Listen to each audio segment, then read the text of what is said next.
Harmy, you reckon there's been about 15 or 16 players who you've said are now inked in to the England 11, and obviously we can't play that many, but it's a sign of the strength of this England team. I mean, is there more strength in depth now than you can recall, particularly in the fast bowling? Jofra Archer and Mark Wood, I mean, if they were fit, presumably they'd play, not every test match, but there's Josh Tongue and a whole bunch of other fast bowlers, and yet the ones here in New Zealand have done a terrific job. So depth, very much depth. I always said that this team, from a batting point of view, it's probably easier to get out of it than it is to get in it. I think it's very difficult to get in that top 7. They've got a question mark because what do they do with Jacob Bethel? Because Jamie Smith is coming back. He is so good, and I think he probably comes back at number 6. But from a bowling point of view, you got India on the horizon. You play your best team. For me, you play your best team against Zimbabwe. That's you get into season mode. You go and do a professional job against Zimbabwe at Trent Bridge, and then India come along. And I think there was always. I mean, rewind back 15 years ago. I mean, Broad and Anderson were more than ready. They were a year and a half ready before they got into the team in 2008. Here, when me and Hoggard were sort of moved to one side. When Broad and Anderson were getting moved to one side, I was worried that we had somebody to take over. I mean, over the course of the last 30, 40 years, there's always been 2 that's come next. You know, Goff and Caddick, and then me and Oggy, and then Anderson and Broad.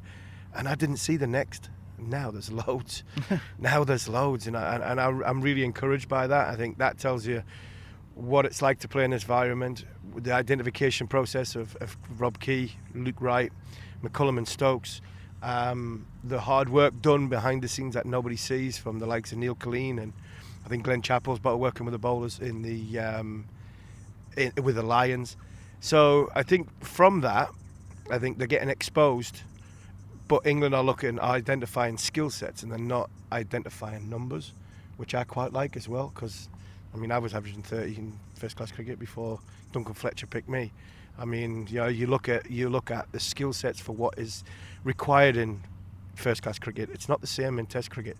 Talked about Bryden Carse on flat pitches. So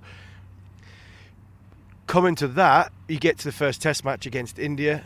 I've always believed the shirt's yours, and I still am strong on the shirt's yours.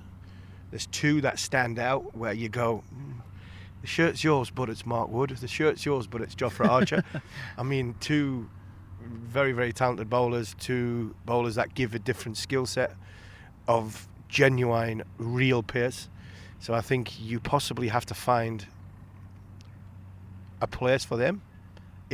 So when it comes to the squads, yes, I think this group will stick together. You add your Archer and Wood to it.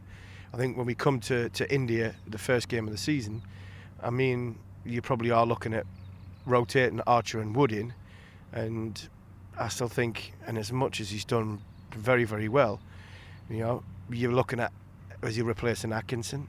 Are they replacing Wokes? I mean, Chris Wokes' record in England's fantastic. So I think they're the only ones. When we talked about trying to pick an 11, you have 1 to 11 for India and then for Australia. I still think you have to have Chris Wokes in the conversation for the first part. I really do. So my 1 to 11 for India would probably mean Pope going back to 3, Smith going in at 6. I'd leave Ben at 7 because I think that's a role that's a good role. I think that's a good, perfect role for Ben now. And then we haven't mentioned Matty Potts. I mean, does he know that he's bench strength? He's not pushing for a place at this stage. Unfortunately for Potts, he's going to be a bit like what Wokes has been for. Chris Wokes has been around for the best part of 12, 13 years. He's played 55 Test matches. I mean, Jimmy Anderson played 180. I mean, Stuart Broad played, you know, well over 100. Chris Wokes had to wait his chance. Unfortunately for Potts, I think he's going to have to wait his chance and probably be the one that comes in, rotates when Anderson. I mean, and when they're all injured, because the one thing about the England bowling attack is they do get injured quite a lot. Potts is one of the ones that probably doesn't get injured that much. So, look, when it comes to 1 to 11s, I would go everybody's fit in the way this is set up at Headingley. On the first Test match, I'd go with the Crawley, Duckett, Pope, Root, Brook, Smith, Stokes. I'd probably go Wokes, Carse, Archer and Bashir. And that's really harsh on Gus, really harsh on what he's done. Yeah. It's very, very harsh, but it is. It breaks me to do it. But I'm looking that the X factor that Archer gives me, I think he's too good to leave out if he's fully fit and ready. Now, he might not be fully fit and up to speed by middle of June, so then Atkinson plays for me. And then Wood has to wait his time. And then as the series goes, people will drop off. I really want to go, you know what, these boys have come to New Zealand, they've won 3-0. They should be getting the shirt, and there should be 1-11 for India. How close is it between Wokes and Atkinson then for you?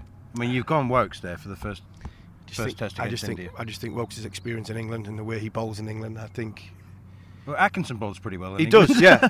But I think Wokes deserves his chance. Gus will get his chance. Gus is going to play between 50 and 100 Test matches, no problem whatsoever. Yeah, he's a real deal.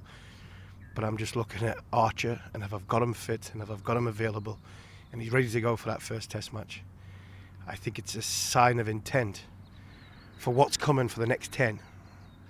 I think I have to play him. Okay, all right. I'm going to finish then with the one guy who appears to have the shirt for as long as he wants it, and that's Shoaib Bashir. I mean, he's 21 years old, 3 spinners in New Zealand, and yet, you know, it's a sign of the faith that Shoaib Bashir has been given that you haven't even questioned his place. I mean, that's it. I mean, no one competing. That's it. Shoaib Bashir, he's the spinner and he bats 11. Absolutely, and I think I'm picking on what I think is going to happen. Rather than, throwing a whole lot of people under the bus. And because, I mean, Jeffrey Boycott come out and said about Zach Crawley. Zach Crawley's never going to get dropped. He's not. They think too highly of him. And the role he plays in this group and the way this team want him to play, he's a mainstay. He's here for, the length of time that Stokes and McCullum are in this job, Zach Crawley will open the batting for England. So there's no point saying he's under pressure, he's going to get dropped, because he's not.